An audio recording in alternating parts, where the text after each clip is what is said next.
Hi hello friends, welcome back to my YouTube channel. ಇವತ್ತು ನಾನು paneer Afghani ಮಾಡೋದು ಹೇಗೆ ಅಂತ ಹೇಳ್ಕೊಡ್ತಾ ಇದ್ದೀನಿ. ನೀವು ಫಸ್ಟ್ ಟೈಮ್ ನನ್ನ ಚಾನಲ್ನ ನೋಡ್ತಾ ಇದ್ರಿ, ಪ್ಲೀಸ್ ಸಬ್ಸ್ಕ್ರೈಬ್ ಮಾಡ್ಕೊಳ್ಳಿ. ಹಾಗೆ ಪಕ್ಕದಲ್ಲಿರುವ ಬೆಲ್ಲೈಕನ್ನು ಕೂಡ ಪ್ರೆಸ್ ಮಾಡಿ. ನಾನು ಹಾಕುವಂಥ ನೆಕ್ಸ್ಟ್ ವಿಡಿಯೋಗಳ ನೋಟಿಫಿಕೇಷನ್ ನಿಮಗೆ ಸಿಗುತ್ತೆ.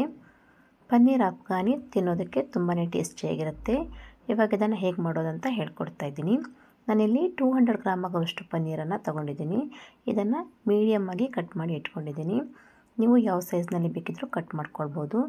ನಂತರ ಇದಕ್ಕೆ 1 ಚಮಚದಷ್ಟು ಉಪ್ಪು, ಅರ್ಧ ಚಮಚದಷ್ಟು ಪೆಪ್ಪರ್ ಪೌಡರ್, 1 ಸ್ಪೂನ್ ಆಗುವಷ್ಟು ಎಣ್ಣೆ, ಸ್ವಲ್ಪ ಕಟ್ ಮಾಡಿದ ಕೊತ್ತಂಬರಿ ಸೊಪ್ಪು, ಅರ್ಧ ಚಮಚದಷ್ಟು ಶುಂಠಿ ಬೆಳ್ಳುಳ್ಳಿ ಪೇಸ್ಟನ್ನು ಹಾಕ್ಕೊಂಡು ಇದನ್ನು ಚೆನ್ನಾಗಿ ಮಿಕ್ಸ್ ಮಾಡ್ಕೊಳ್ತಾ ಇದ್ದೀನಿ. ಇದನ್ನು ನಿಧಾನಕ್ಕೆ ಮಿಕ್ಸ್ ಮಾಡ್ಕೊಳ್ಬೇಕು, ಇಲ್ಲಾಂದರೆ ಪನ್ನೀರೆಲ್ಲ ಸ್ವಲ್ಪ ಹುಡಿ ಆಗಿಬಿಡುತ್ತೆ. ಈ ಥರ ಚೆನ್ನಾಗಿ ಕಲಸಿದ ಮೇಲೆ ಇದನ್ನು 10 ನಿಮಿಷ ಹಾಗೆ ಬಿಡ್ತಾ ಇದ್ದೀನಿ. ನಂತರ ಗ್ಯಾಸ್ ಮೇಲೆ ಕಡಾಯಿಯನ್ನು ಇಟ್ಕೊಂಡು ಇದಕ್ಕೆ 1 ಚಮಚದಷ್ಟು ಎಣ್ಣೆಯನ್ನು ಹಾಕ್ತಾ ಇದ್ದೀನಿ. ಎಣ್ಣೆ ಬಿಸಿಯಾದ ಮೇಲೆ ಇದಕ್ಕೆ ಕಟ್ ಮಾಡಿದ 2 ಈರುಳ್ಳಿ, ಸ್ವಲ್ಪ ಶುಂಠಿ, 5ರಿಂದ 6 ಬೆಳ್ಳುಳ್ಳಿಯ ಎಸಳು, 2 ಹಸಿಮೆಣಸು, 1 ಚಮಚದಷ್ಟು ಉಪ್ಪನ್ನು ಹಾಕ್ಕೊಂಡು ಇದನ್ನು ಫ್ರೈ ಮಾಡ್ಕೊಳ್ತಾ ಇದ್ದೀನಿ. ಇದು ಚೆನ್ನಾಗಿ ಫ್ರೈ ಆಗಿ ಲೈಟ್ ಗೋಲ್ಡನ್ ಕಲರ್ ಬಂದಮೇಲೆ ಇವಾಗ ಇದಕ್ಕೆ 1 ಕಟ್ಟಾಗುವಷ್ಟು ಕೊತ್ತಂಬರಿ ಸೊಪ್ಪನ್ನು ಆ್ಯಡ್ ಮಾಡ್ತಾಯಿದ್ದೀನಿ. ಇದನ್ನು ಹಾಕಿದ ಮೇಲೆ ಮತ್ತೆ ಇದನ್ನು ಚೆನ್ನಾಗಿ ಫ್ರೈ ಮಾಡ್ಕೊಳ್ತಾ ಇದ್ದೀನಿ. ಇದೆಲ್ಲ ಈ ಥರ ಫ್ರೈ ಆಗಿ ಸಾಫ್ಟ್ ಆಗಿದ ಮೇಲೆ ಗ್ಯಾಸನ್ನು ಆಫ್ ಮಾಡಿ ಇದನ್ನು ತಣ್ಣಗಾಗೋದಕ್ಕೆ ಬಿಡ್ತಾ ಇದ್ದೀನಿ. ನಂತರ ಅದೇ ಗ್ಯಾಸ್ ಮೇಲೆ ಮತ್ತೆ ತವಾವನ್ನು ಕಾಯೋದಕ್ಕೆ ಇಟ್ಕೊಂಡು ಇದಕ್ಕೆ 2 ಚಮಚದಷ್ಟು ಎಣ್ಣೆ ಹಾಕ್ತಾಯಿದ್ದೀನಿ. ಎಣ್ಣೆಯನ್ನು ತವಾದ ಫುಲ್ ಈ ಥರ ಸ್ಪ್ರೆಡ್ ಮಾಡಿಕೊಂಡು ಇವಾಗ ಇದರ ಮೇಲೆ ಪನ್ನೀರ್ ಪೀಸುಗಳನ್ನು ಒಂದೊಂದೇ ಇಟ್ಕೊಳ್ತಾ ಇದ್ದೀನಿ. ಪನ್ನೀರನ್ನು ಈ ಥರ ಕೂಡ ಫ್ರೈ ಮಾಡ್ಕೊಳ್ಬೋದು, ಇಲ್ಲಾಂದರೆ ಕಡಾಯಿಗೆ ಕೂಡ ಹಾಕ್ಕೊಂಡು ಅದನ್ನು ಫ್ರೈ ಮಾಡ್ಕೊಳ್ಬೋದು. ಪನ್ನೀರನ್ನು ಈ ಥರ ತವಾದ ಮೇಲೆ ಹಾಕ್ಕೊಂಡು ಫ್ರೈ ಮಾಡೋದ್ರಿಂದ ಪನ್ನೀರು ಎಲ್ಲೂ ಕೂಡ ಸ್ವಲ್ಪನೂ ಕಟ್ಟಾಗೋದಿಲ್ಲ, ನೀಟಾಗಿ ಫ್ರೈ ಆಗುತ್ತೆ. ನಾನಿವಾಗ ಎಲ್ಲ ಪನ್ನೀರನ್ನು ತಿರ್ಸಿ ಹಾಕ್ಕೊಂಡು ಎಲ್ಲ ಕಡೆ ಕೂಡ ಇದನ್ನು ಚೆನ್ನಾಗಿ ಫ್ರೈ ಮಾಡ್ಕೊಳ್ತಾ ಇದ್ದೀನಿ. ಗ್ಯಾಸನ್ನು ಮೀಡಿಯಮ್ ಫ್ಲೇಮ್ನಲ್ಲಿ ಇಟ್ಕೊಂಡು ಇದನ್ನು ಫ್ರೈ ಮಾಡ್ಕೊಳ್ಬೇಕು. ಇದು ಈ ಥರ ಗೋಲ್ಡನ್ ಕಲರ್ ಬಂದ ಮೇಲೆ ಗ್ಯಾಸನ್ನು ಆಫ್ ಮಾಡಿ ಇದನ್ನು ತೆಗೆದಿಟ್ಕೊಳ್ತಾ ಇದ್ದೀನಿ. ನಂತರ ತಣ್ಣಗಾಗಲು ಇಟ್ಟಿದ್ದ ಮಸಾಲೆಯನ್ನು ಇವಾಗ ಮಿಕ್ಸಿ ಜಾರಿಗೆ ಹಾಕ್ಕೊಳ್ತಾ ಇದ್ದೀನಿ. ಇದರ ಜೊತೆಯಲ್ಲಿ ಇದಕ್ಕೆ ಅರ್ಧ ಕಪ್ ಆಗುವಷ್ಟು ಮೊಸರನ್ನು ಹಾಕ್ಕೊಂಡು ಇದನ್ನು ನೈಸಾಗಿ ಪೇಸ್ಟ್ ಮಾಡ್ಕೊಳ್ತಾ ಇದ್ದೀನಿ. ಮತ್ತು ಇದಕ್ಕೆ ನೀರನ್ನು ಸೇರಿಸ್ಕೊಳ್ಬೇಕಂತಿಲ್ಲ, ಮೊಸರನ್ನು ಹಾಕಿರೋದ್ರಿಂದ ಅದೇ ಸಾಕಾಗುತ್ತೆ. ಇದಿವಾಗ ಪೇಸ್ಟ್ ಆಗಿದೆ, ಇಷ್ಟ ಆದರೆ ಸಾಕಾಗುತ್ತೆ.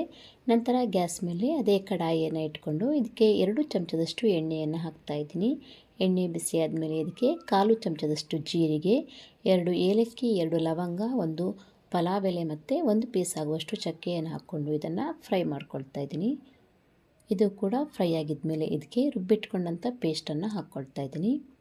ಇದರ ಜೊತೆಯಲ್ಲಿ ಇದಕ್ಕೆ 1/4 ಚಮಚದಷ್ಟು ಅರಿಶಿಣದ ಪುಡಿ, 1 ಚಮಚದಷ್ಟು ಧನಿಯಾ ಪೌಡರ್, ಅರ್ಧ ಚಮಚದಷ್ಟು ಜೀರಿಗೆ ಪೌಡರ್, 1 ಚಮಚದಷ್ಟು ರೆಡ್ ಚಿಲ್ಲಿ ಪೌಡರ್, 1/4 ಚಮಚದಷ್ಟು ಉಪ್ಪನ್ನು ಹಾಕ್ಕೊಂಡು ಇದನ್ನು ಮಿಕ್ಸ್ ಮಾಡ್ಕೊಳ್ತಾ ಇದ್ದೀನಿ. ಉಪ್ಪನ್ನು ಹಾಕ್ಕೊಳ್ಳುವಾಗ ನೋಡ್ಕೊಂಡು ಹಾಕ್ಕೊಳ್ಳಿ. ಆಲ್ರೆಡಿ ಪನ್ನೀರ್ ಫ್ರೈ ಮಾಡ್ಕೊಳ್ಳುವಾಗ ಕೂಡ ಉಪ್ಪನ್ನು ಹಾಕ್ಕೊಂಡಿದ್ವಿ ಮತ್ತು ಈರುಳ್ಳಿ ಫ್ರೈ ಮಾಡ್ಕೊಳ್ಳುವಾಗಲೂ ಉಪ್ಪನ್ನು ಹಾಕ್ಕೊಂಡಿರೋದ್ರಿಂದ ಇಲ್ಲಿ ಉಪ್ಪನ್ನು ನೋಡಿಕೊಂಡು ಯೂಸ್ ಮಾಡಿ. ಇದನ್ನು ಚೆನ್ನಾಗಿ 1-2ರಿಂದ 3 ಸೆಕೆಂಡ್ಗಳ ಕಾಲ ಇದೇ ಥರ ಫ್ರೈ ಮಾಡ್ಕೊಳ್ಬೇಕು, ಮಸಾಲೆಯ ಹಸಿ ವಾಸನೆ ಎಲ್ಲ ಹೋಗೋ ತನಕ. ಇದು ಚೆನ್ನಾಗಿ ಫ್ರೈ ಆಗಿದ ಮೇಲೆ ಕುದಿ ಬರೋದಕ್ಕೆ ಸ್ಟಾರ್ಟ್ ಆಗಬೇಕು. ಸೈಡಲ್ಲಿ ಸ್ವಲ್ಪ ಎಣ್ಣೆ ಎಲ್ಲ ಬಿಟ್ಕೊಳ್ಳೋಕೆ ಬರೋದಕ್ಕೆ ಸ್ಟಾರ್ಟ್ ಆಗಿದ ಮೇಲೆ ಇವಾಗ ಇದಕ್ಕೆ 1 ಕಪ್ ಆಗುವಷ್ಟು ನೀರನ್ನು ಹಾಕ್ಕೊಳ್ತಾ ಇದ್ದೀನಿ. ನೀರನ್ನು ಹಾಕಿದ ಮೇಲೆ ಮತ್ತೆ ಇದನ್ನು ಚೆನ್ನಾಗಿ ಮಿಕ್ಸ್ ಮಾಡಿ ಮುಚ್ಚಳವನ್ನು ಮುಚ್ಚಿ 5 ನಿಮಿಷ ಇದನ್ನು ಕುದಿಸ್ಕೊಳ್ತಾ ಇದ್ದೀನಿ. ಇದು ಈ ಥರ ಕುದಿ ಬರೋದಕ್ಕೆ ಸ್ಟಾರ್ಟ್ ಆಗಿದ ಮೇಲೆ ಇವಾಗ ಇದಕ್ಕೆ 1/4 ಚಮಚದಷ್ಟು ಗರಂ ಮಸಾಲ ಪೌಡರ್, ಫ್ರೈ ಮಾಡಿ ಇಟ್ಕೊಂಡಂಥ ಪನ್ನೀರು, 1 ಸ್ಪೂನ್ ಆಗುವಷ್ಟು ಕಸೂರಿ ಮೇಥಿಯನ್ನು ಈ ಥರ ಕ್ರಷ್ ಮಾಡಿ ಹಾಕ್ಕೊಳ್ತಾ ಇದ್ದೀನಿ. ಇದೆಲ್ಲವನ್ನು ಹಾಕಿದ ಮೇಲೆ ಮತ್ತೆ ಇದನ್ನು ಚೆನ್ನಾಗಿ ಮಿಕ್ಸ್ ಮಾಡಿ ಮುಚ್ಚಳವನ್ನು ಮುಚ್ಚಿ 1-2ರಿಂದ 3 ಸೆಕೆಂಡ್ಗಳ ಕಾಲ ಇದನ್ನು ಕುದಿಸ್ಕೊಳ್ತಾ ಇದ್ದೀನಿ. ಇದು ಈ ಥರ ಕುದಿ ಬಂದು ಗ್ರೇವಿ ಹದಕ್ಕೆ ಬಂದಿದ ಮೇಲೆ ಇವಾಗ ಇದಕ್ಕೆ ಲಾಸ್ಟಲ್ಲಿ ಕಟ್ ಮಾಡಿ ಇಟ್ಕೊಂಡಂಥ ಸ್ವಲ್ಪ ಕೊತ್ತಂಬರಿ ಸೊಪ್ಪನ್ನು ಹಾಕ್ಕೊಂಡು ಇದನ್ನು ಮಿಕ್ಸ್ ಮಾಡ್ಕೊಳ್ತಾ ಇದ್ದೀನಿ. ಉಪ್ಪೇನಾದರೂ ಬೇಕನ್ಸಿದ್ರೆ ಇವಾಗ ನೋಡಿಕೊಂಡು ಹಾಕ್ಕೊಳ್ಬೋದು. ಇದನ್ನು ಚೆನ್ನಾಗಿ ಒಂದ್ಸಲ ಮಿಕ್ಸ್ ಮಾಡಿ ಗ್ಯಾಸನ್ನು ಆಫ್ ಮಾಡಿ ಇದನ್ನು ಸರ್ವ್ ಮಾಡ್ಬೋದು. ಇದನ್ನು ಚಪಾತಿ ಜೊತೆ, ರೋಟಿ ಜೊತೆ, ನಾನ್, ಕುಲ್ಚಾ ಇದರ ಜೊತೆ ಎಲ್ಲ ತಿನ್ನೋದಕ್ಕೆ ಚೆನ್ನಾಗಿರುತ್ತೆ. ಇದು ತುಂಬಾ ಟೇಸ್ಟಿಯಾಗಿರುತ್ತೆ. ಇವತ್ತು ನಾನು ಹೇಳ್ಕೊಟ್ಟಿರುವ ಪನ್ನೀರ್ ಅಫ್ಘಾನಿ ರೆಸಿಪಿ ನಿಮಗೆ ಇಷ್ಟ ಆದರೆ ಲೈಕ್ ಕೊಡೋದನ್ನು ಮರಿಬೇಡಿ. ಈ ಥರ ಸಿಂಪಲ್ ಆಗಿರುವ ರೆಸಿಪಿಯನ್ನು ನೀವು ಕೂಡ ಟ್ರೈ ಮಾಡಿ, ಹೇಗೆ ಬಂದಿದೆ ಅಂತ ನನಗೆ ಕಮೆಂಟ್ ಮಾಡಿ ತಿಳಿಸಿ. ನನ್ನ ಚಾನಲ್ನ ಹೀಗೆ ನೋಡ್ತಾ ಇರಿ. ನನ್ನ ರೆಸಿಪಿಗಳನ್ನು ಫ್ಯಾಮಿಲಿ ಮತ್ತು ಫ್ರೆಂಡ್ಸ್ ಜೊತೆ ಕೂಡ ಶೇರ್ ಮಾಡಿ. ಮುಂದಿನ ವಿಡಿಯೋದೊಂದಿಗೆ ಮತ್ತೆ ಸಿಗ್ತೀನಿ. Thank you so much.